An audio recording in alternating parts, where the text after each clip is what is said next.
Welcome to the Ask Ralph podcast. We're listening to an experienced financial professional with over 30 years of experience can help you make sense of confusing questions, current headlines, and industry trends about taxes, small business, financial decision-making, investment strategies, and even the art of proper budgeting. Ask Ralph makes the complex simple by sharing his real-world knowledge from a Christian perspective with all things financial. Now here's your host, Ralph Estep Jr.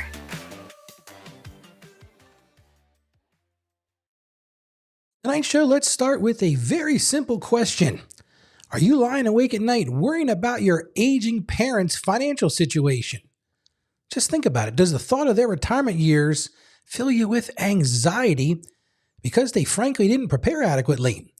Well, tonight I'm going to explore some practical ways to help your parents navigate those golden years, even if they're starting from behind. So stay tuned as we address this heartfelt question. My parents failed to prepare for retirement and are now 70. What can I do to help them? Well, thank you for joining me. This is your weekly opportunity to get your questions answered. You can feel free to ask your questions in the chat. Just put a Q : so your questions are seen. Feel free to comment. And I want to encourage you to do something special tonight. I want you to take our show survey. I'm going to be giving away a $250 Amazon gift card. And trust me, this will only take about 5 minutes. Now, the deadline for entry is December 10th. We'll actually draw the winner on December 11th. You get to the survey by going to askralphpodcast.com/survey. Again, that's askralphpodcast.com/survey. We'd love to hear what you think about the show because that's going to impact how we move forward. And I just want to remind you that we are showing on YouTube and Rumble, so you can catch our daily show on each of those things. And stick around because someone is going to get a $100 gift card later in the show. Well, let's get to our first topic. We got this listener question. And the listener question says this. It says, Dear Ralph, I'm really concerned about my parents. They're both 70 years old and have virtually no retirement savings. Dad worked in sales all his life but never participated in a 401k, and Mom was a homemaker. They're currently living on Social Security alone, and I can see them struggling. As their son, it breaks my heart to watch them penny pitching during what should be their golden years. What can I do to help them without jeopardizing my own financial future? And listen, this is a great point. It's a question I'm going to answer tonight, and it's a tough situation. It's a tough situation emotionally and financially. If you got a question, like I said, put it right in the chat because your questions are going to fuel the show. Well, now let's move to our Bible verse for tonight. You know, I always like to start off with something from the Bible. And I found this in 1 Timothy chapter 5, verses 8, and it tells us, anyone who does not provide for their relatives and especially for their own household has denied the faith and is worse than even an unbeliever. Well, that one kind of cuts you pretty sharp, doesn't it? Well, let me start with some statistics, and these statistics are kind of sobering. Kind of sad when I was preparing for tonight's show. Right now, well, back in 2022, I should say, that's the latest data I could find. The senior poverty rate is at 8.9%. Let's break that down by age. Now, to get this breakdown by age, I had to go back to 2021.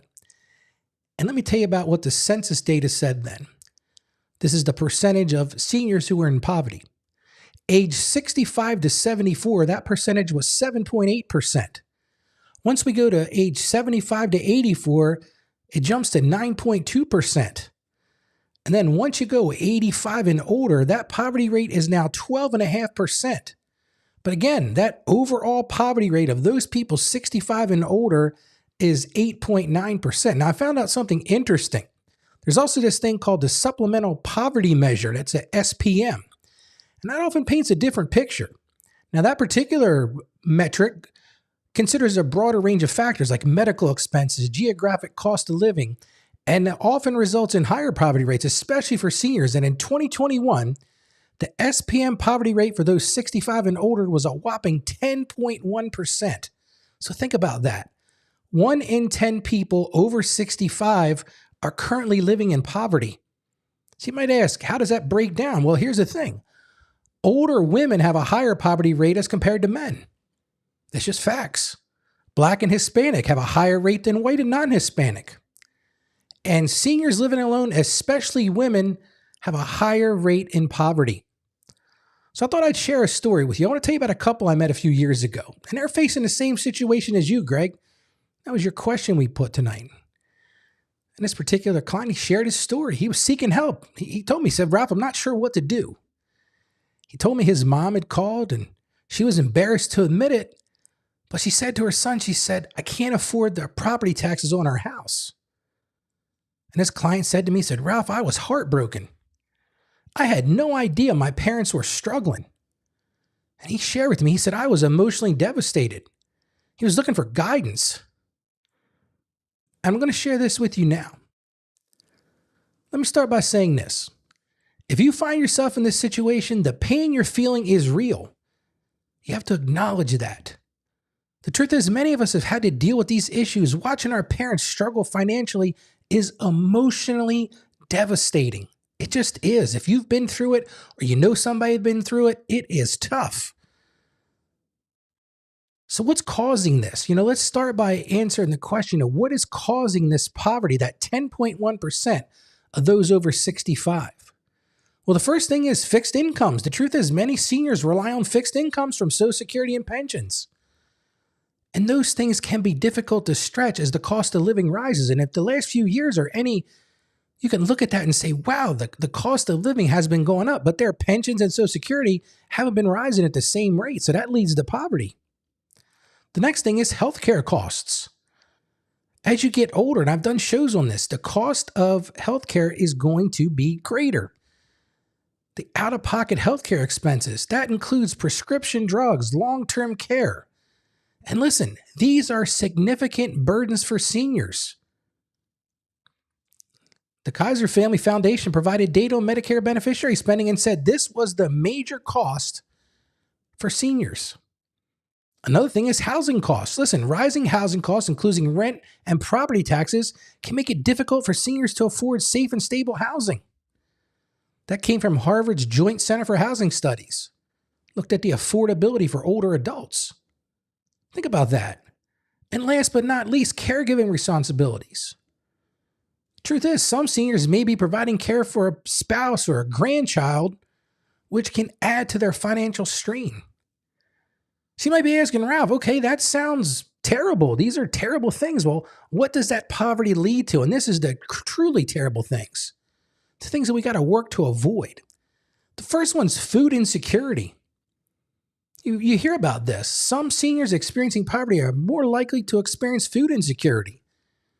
They may have to skip meals. They may have to miss eating beneficial food or eating whole good foods that are good for them. They gotta go to the dollar store and buy stuff that's not good for them.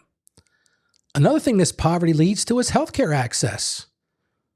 Poverty can limit the access to necessary healthcare, including leading to poor health outcomes. I've had clients say to me, Ralph, I've had to make the decision of whether to eat or get my medication. That's terrible, but that's the world we're living in. And the last thing, this one is truly sad, and that's social isolation. Financial hardship can lead to social isolation and loneliness. They don't have time. They don't have the money to go out and do things. They don't have the ability to go and travel. They don't have the ability to go and interact with others. And this is like a spiral of negativity because it can impact their mental and physical health. And listen, I know I've painted a sad picture, but here's some things you can do before we even get started. You got to accept this. Your parents come to you, or your mom or your dad comes to you and they're asking for help. You've got to accept that you can't change the past. It's so easy to get hung up on that. It's so easy to want to blame them. And how could you let this happen? And you didn't plan. And you can just make a list of those things. But you're never going to get anywhere if you continue to rehash that past. So this is the time to move forward. It's not the time to daily rehash of the situation. It's just going to drag everybody down. Yes, they made mistakes. They didn't plan. That's a reality, but now we've got to do something about it. So like I said, it's time to move forward. So you might be asking, Ralph, how do you do that? Well, the first thing you've got to do, when I work with anybody, I don't care your age, the first thing we need to do is we need to make an immediate assessment. I want you to do the same thing with your parents. Help your parents create a detailed budget listing all of their income sources and their expenses.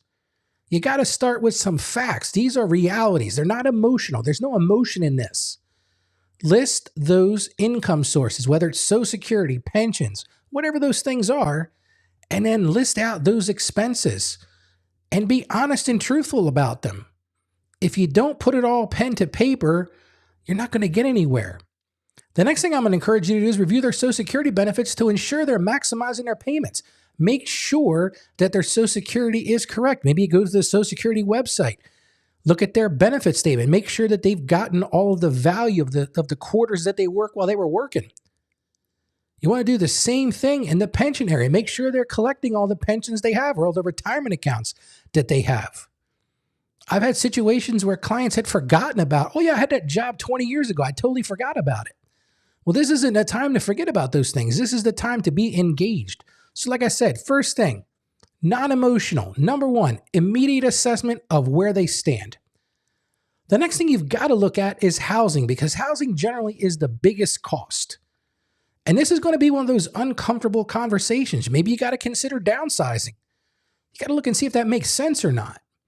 I had a client not too long ago. We looked at downsizing, but to be honest with you, it wouldn't have really saved them much because the cost of rent was about the same what they were paying on their mortgage. Which leads me to the other idea under housing solutions, and that's you can explore reverse mortgage options, especially if they own their home outright.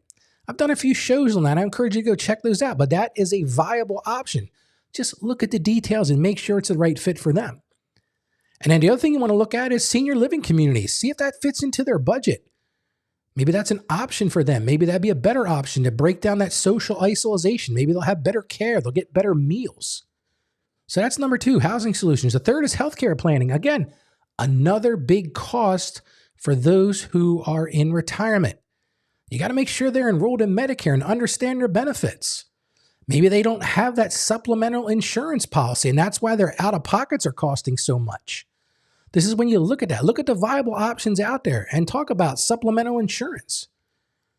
Also look at prescription drug programs. There's a ton of those out there for seniors.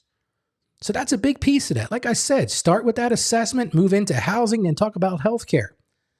The next thing you've got to consider is the legal side of this. I call this area legal protection. A lot of people don't have these things in place. Help them establish a basic estate plan. Have them meet with an attorney. Set up a will if they don't have one. If they've got a little assets and you're worried about protecting them, talk to the attorney about a trust to protect those assets. It amazed me. I think the statistic I heard the other day was somewhere near 80% of people don't even have a will or a basic estate plan. They're not that cost prohibitive. You can go find some legal aid societies and all that will do them for free. But this is the thing you've got to do. You got to help them establish that basic estate plan. And last but not least on my things to do, number 5 is maybe you've got to think about finding additional income sources. And again, this may not be a very positive conversation, but you got to explore those part-time work opportunities that are suitable for seniors. You know, like I hate to say it's kind of a funny thing, but that Walmart greeter job, there's other jobs than that. But they may have to consider doing some sort of side business. You know, look at government assistance programs. There's a lot of those out there. You gotta do some due diligence, do some homework, and see if any of those things would work. And then last but not least on this thing, you might have to consider selling some unnecessary assets. Maybe they've got a second home or they've got a timeshare that they're spending money on. Maybe they've got a car and they don't drive anymore. You know, maybe it's the time to have those hard discussions. Listen, they're coming to you for help. They're asking for you to give them a path forward. And again, start with not judging them. We're already past that point. We've already gotten to the past the point of knowing that they made a mistake. They didn't plan accordingly. And that's unfortunate, but you can't sit there and rehash that every day and make that the central part of your conversation. So you might be asking, Ralph, what did your clients end up doing? And I'm glad you answered that. That's why I'm talking about it tonight. Well, the first thing they did was they focused on creating multiple income streams. That was what would work for them. They didn't look for one big solution because they knew there wasn't some big thing that they had forgotten. There wasn't some amazing retirement plan that they forgot to take or that they weren't collecting Social Security or anything like that. They focused on little items. One of the things he shared with me, he said his mom started pet sitting for the neighbors. She loved being around pets, so this was something she could earn some extra money. In fact, what he shared with me, he said she earned an extra $300 a month. Hey, that's going to help. If you're really struggling, that $300 a month can be a lifesaver. He said, my dad was in sales for a long time, so he started working part-time at a local hardware store. Got him out of the house, helped his financial health, helped his physical health. And guess what? It added another $600 a month to their budget. Again, these are not huge amounts, but add them together. Think about that. $300 from pet sitting, another $600 from that part-time hardware store job. That's $900 extra a month, almost $1,000. And that made a significant difference. He shared with me their quality of life improved. And listen, the transformation didn't happen overnight. And you can't expect it to happen overnight either. It may take some time. They didn't get themselves in this position overnight. It's not going to be solved overnight. But let me tell you what he said. In 18 months, he said, my parents went from constantly being stressed out about money to having a workable plan. He said to me, he said, Ralph, the key in all of this was taking small, consistent steps. He said the key wasn't trying to solve everything at once. And I always try to give you some actionable steps. I'm going to give you some right now. And like I said, these are not going to be easy things. These are going to be emotionally tough things, but they're very important that you do them. Number one, schedule a family meeting this week to openly discuss finances. Bring all the related parties into discussion. Make sure that everybody's involved. If there's multiple siblings involved, you got to bring them in and make sure everybody's on the same page. That's where it starts, with that family meeting, to be honest with each other. Like I said, this is not the time for judgment. This isn't the time to go back and try to figure out who struck John. It is what it is. This is the reality we're dealing with. So the second actionable step I'm going to move to is help them create a detailed budget using basic spreadsheet software. It doesn't have to be complicated. Maybe they're not computer people. I'm cool with that. Write it out, pen to paper. Just make sure they have some intentional spending plan. Here's what's coming in. Here's what's going out. Here's what you're going to be able to pay for, and then keep track of that. The next thing, like I mentioned earlier, number 3, review those Social Security statements online. Make sure that they've got the correct benefits. Make sure they've got all those things in order. Make sure that their payment history or their earning history is all reflected in their balance. I've seen situations where clients didn't realize that they had gaps in their earning record. They went and corrected it, and it made them get more monthly income. This is also time. Number 4 on my list here, schedule appointments with financial and legal professionals. Go do those estate plans. Do that basic will, that power of attorney, that advanced medical directive. You want to make sure you do those things now before it's too late. And sit down. If they've got a broker, if they've got an accountant or somebody like me, you can always make an appointment with me as well. Just go to askralph.com and you can click on book a call. But this is a time to sit down and build that team around you to help you. Number 5 on my list here is research senior assistance programs in the area. Do a Google search, ask around, ask your church community. Do they have any senior assistance programs in the area? And if your parents are healthy and they're able to it, this is a time to look at part-time work opportunities. Maybe they've got a passion for something, or they've got a skill. Like I said, my client said his father was a sales guy. He went to work for a local hardware store and he loves it. He actually looks forward to going to work. He doesn't make a lot of money, but it gets him up, it gets him moving, gets the mind going. It's all beneficial things. And last but not least, number 7, consider consulting with a financial advisor. I'm going to leave a caveat here that specializes in retirement planning. You want somebody that really understands this. This isn't somebody you want to go see if they can sell you an annuity or sell you CDs or sell you bonds, right? That's not what you're looking for here. You're looking for someone who specializes in retirement planning, and that is the key to all of this. Now I'm going to have what I call in the trade here, my call to action. I appreciate those of you who have joined us tonight. I see that there are no questions in the chat, so I'm going to go ahead and move on here. But I'm going to ask you for a favor. I'm really trying to grow the show and reach more people. That's my goal here. And one of the best ways I can do that is if I ask you to share the show with others who will benefit from the information I present, not only here on Tuesday Nights Live, but daily. And I'm not asking for a lot. It's real simple. All you got to do is send them an email with a link.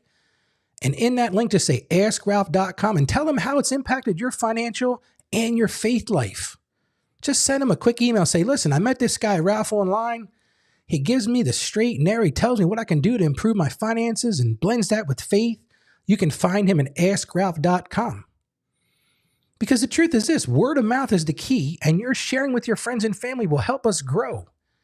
You might be asking, Ralph, why do you want to grow? I want to be able to reach more people. I want to give people that hope, give people that ability to make a direct impact in their lives. That's what we're trying to accomplish. Well, I want to thank you for joining me tonight. And remember, every Tuesday evening at 7 p.m. Eastern, share the show with friends and family. And remember, my passion is to help you achieve financial success. That's why I do what I do. That's why I spend time doing these shows. I want to see you live out your dreams. I want you to grow in your faith. Because I know working together, we can master your finances from that Christian perspective. So again, thanks for joining me tonight. I'm going to encourage you to stay financially savvy, and may God bless you.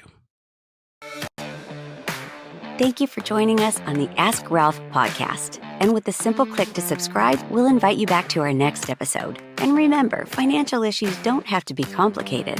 Just ask Ralph.